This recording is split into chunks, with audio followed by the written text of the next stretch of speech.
Welcome back to Fire to Fork. Today we're going to make a quick meal, kind of slowly. We're going to make it the hard way. And I'm going to tell you how to make it quickly, but for now, I want to show you the proper way. So, we're making steak sandwiches. This is an absolute classic that is really rarely done well, I think. The main problem with how it's done generally is, I think that the biggest drawback is the way they do the steak. It's really hard to correctly cook steak in a steak sandwich, unless you know a few little tricks. So, that's what I'm going to show you. But first things first, now this is one of the ways I'm making it complicated, and that is I'm making my own, well, you don't have to do this necessarily, but I'm going to make my own caramelized onions. There are a whole bunch of ways to make caramelized onions. I like to keep it pretty simple, and that is a bit of onion, obviously. Oh, I shouldn't have actually diced that. I should have left it in rings. It was a bit silly, but anyway, it'll still work.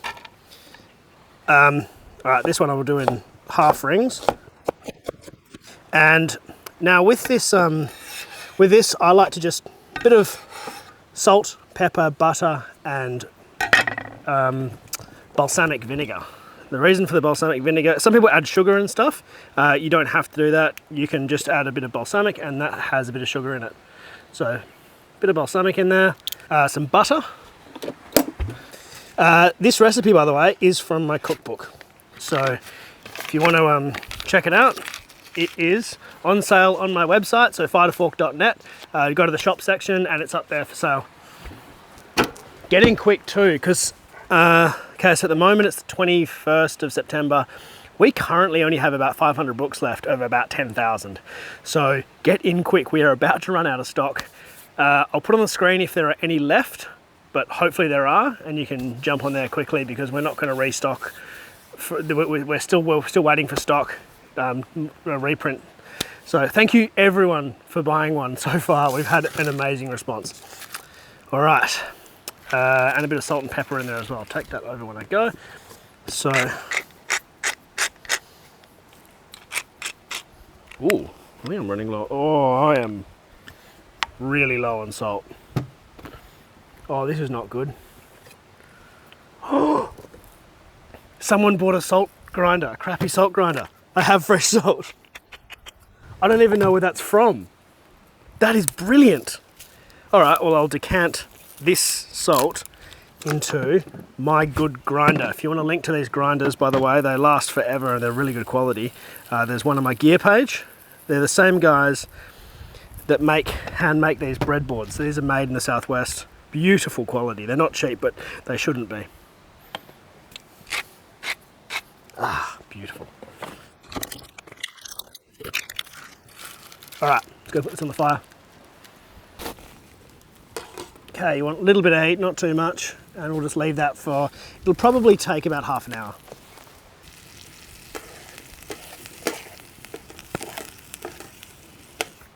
Now, the next way I'm making this difficult is I'm adding chips, but I've got, well, I'm sure a lot of you know, I have a pretty easy way of doing chips, but I'm gonna make it even easier. Now, I've tried this once before and it didn't actually go very well, so I'm gonna try it again and I'll let you know how it goes, and that is my cold oil chips. With frozen chips. So, bag of McCain shoestring fries, very simple. I want to try this. I've always done this, I've always had more success with hot oil with these, but let's give this a go purely because I've had so many people tell me it works. Oh, that's too many chips for me.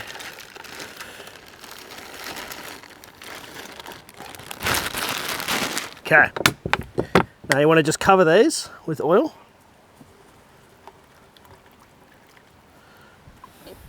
Make sure they're under, yep. So there's probably like a litre of oil in there, I'd say. And we'll put that on the fire. Oh, a little bit too much heat on those onions, I think. Let's give that a quick stir. You want these onions on a low heat, and you want the chips on a medium high.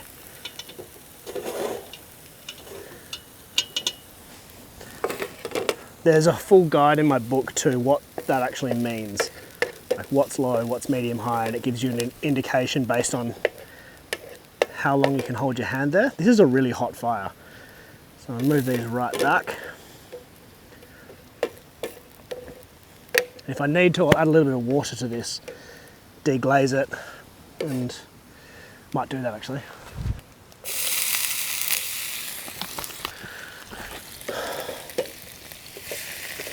Get all the stuff off the bottom. There we go. Now, the bit I was talking about that's a little bit tricky, and that is getting the steak right. Oh my God. I had a sudden realization I've forgotten cheese for this steak sandwich. And I'm already in the bush. I'm sorry, it should have cheese, but you're gonna have to forgive me for that one. Oh, that completely caught me off guard.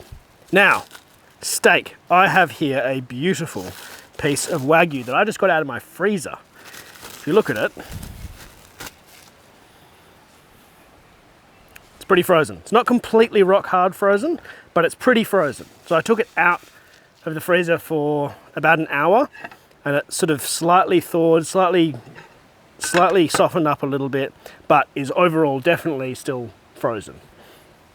Now, what do we do here? We just salt, pepper, and a lot of heat. Let's head over and put a lot of heat on this thing. Hottest part of the fire just here. I'm going to put him on and sear him as quickly as possible. All I want is a crust. I don't want it to be cooked inside. Okay, it's starting to sound crispy. There we go. Oh, it's so hot, I need gloves. All I want is a sear. I want it to be pretty bloody rare in the middle. Remember, this is a thin bit of steak, so we don't want it overcooked. And if it's room temperature or even fridge temperature, it will definitely overcook in this sort of heat. All right, we're on. That looks so perfect. It's got a crust on it, but it's very, if I cut that open, you'll see that is rare as anything in the middle, basically raw. And that is actually what I want. So, don't drop that. What I've got here is some very nice wood-fired sourdough.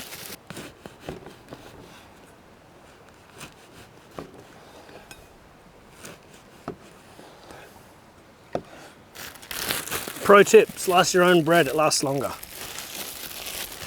Pre-sliced stuff goes stale fast. Oh, I can't believe I forgot cheese, but I did. So I'm just gonna have to deal with it. Oh, that is not the right knife for that. And neither is this, but it's the one closest to me. Okay, so I've got some whole grain mustard.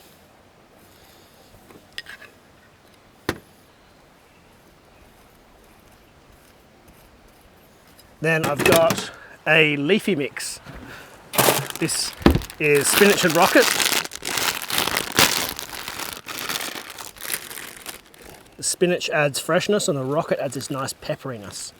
Okay, so I'll put that on. Then let's get this steak sliced up. So if you look at that, that is really quite rare in the middle. Hopefully the camera's picking that up okay.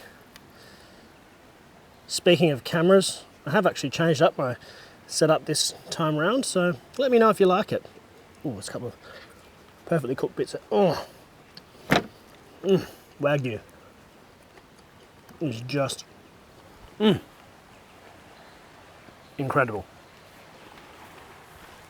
So, as I was saying before, you don't have to use your caramelized onion that you've cooked. You can just use a relish like this. This is a Baxter's caramelized onion relish. Perfectly fine. Cheap, easy to get, fast. But I'm making things difficult for myself and making my own. So that goes on there. Sorry to interrupt the episode.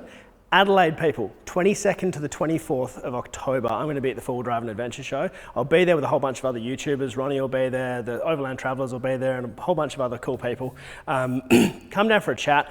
I'll have my book for sale. If you've already got a book, come, I'll sign it for you. I'll be giving out free food, all that kind of stuff, all the usual stuff at the Full Drive shows. It's really good fun. It's very relaxed, and it's very, like, you can properly come and have a chat and have a look at the Prado, have a look at the new trailer. And yeah, it's always a good day. So see you on the weekend. Cheers. Or I've actually forgotten something, to cook something. If only I had my own book. Let me just check. What else have I forgotten? Okay, steak sandwich, Scotch fillet, salt and pepper. Yep, forgot rashers of bacon, cheddar, forgot that. Spinach, Dijon mustard, caramelized onion relish. Okay, I am gonna quickly cook some bacon, and it doesn't matter that this is going cold, because we are not even close to done yet with that. This is some nice, well, not local, but from down in Denmark, some nice bacon made by the local butcher. Looks fantastic. I'm going to put it in.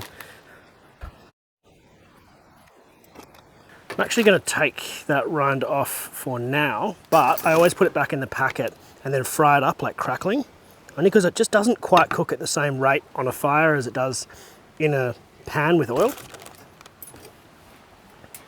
Don't worry, that rind is not going to be wasted. All right, back on the fire quickly. Okay, these chips are pretty damn close. I took them off because they were getting a little bit too close and I want to crisp them up at the end. It's fine to twice cook chips. Okay, so I've got this bit of bacon. Ooh. I can just see people being triggered by this raw steak. Well, it's actually, I mean, I'd eat that. This looks really good, to be honest. But I know how people on the internet get about raw food. But the whole point of leaving it extremely rare now is that when you put it onto toast, I've picked, obviously the surface area here is very big and a very small sandwich. I've picked this one, the camp braai as opposed to travel braai, because it can fit thicker things. So this is perfect. As it starts to cook more, as it toasts the bread, it will cook more and become perfectly medium rare. So that's what we're doing.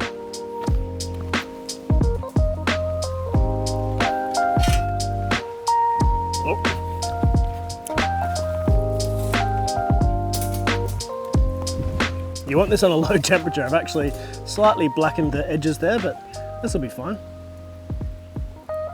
The idea is you want it on a low temperature so that usually it melts the cheese through, but there's no bloody cheese. Chips back on, crisp them up. Oh, yep, looking good. Oh, look at that, perfect. Okay. I think chips first. So these chips are looking, they're starting to get brown. So if you look at them like that, they're sort of still blonde, but what happens with fried chips is they oxidize and they go a little bit browner. So if you pull them out when they're the brownness you want, they'll probably be a little bit dry.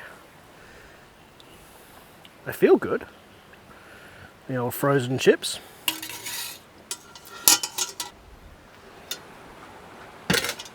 Of course, salt, and I always like pepper on my chips. Then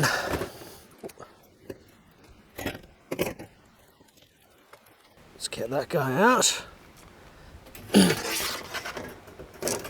And I think it's time for some gratuitous B-roll and a really good cross section.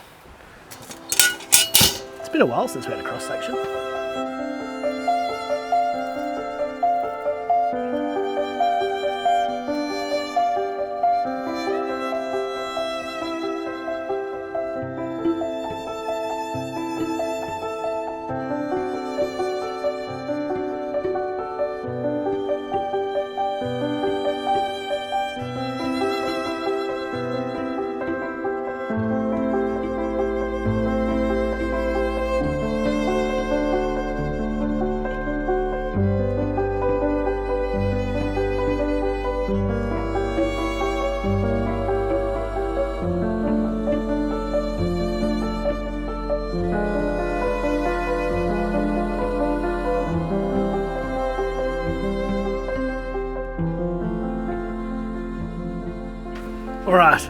few chips. They're good. All right, confirmed. You're right. You can do cold oil frozen chips. Really good to know.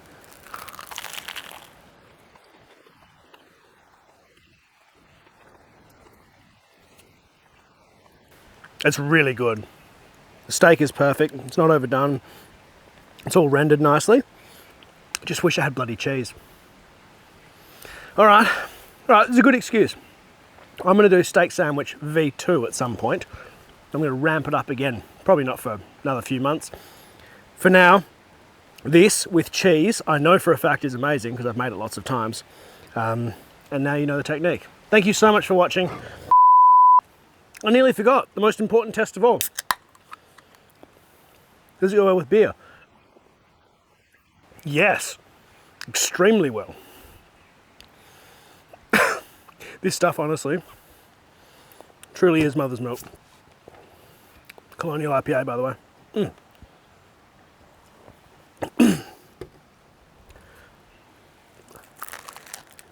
If pubs could make steak sandwiches like this, I'd never leave the pub.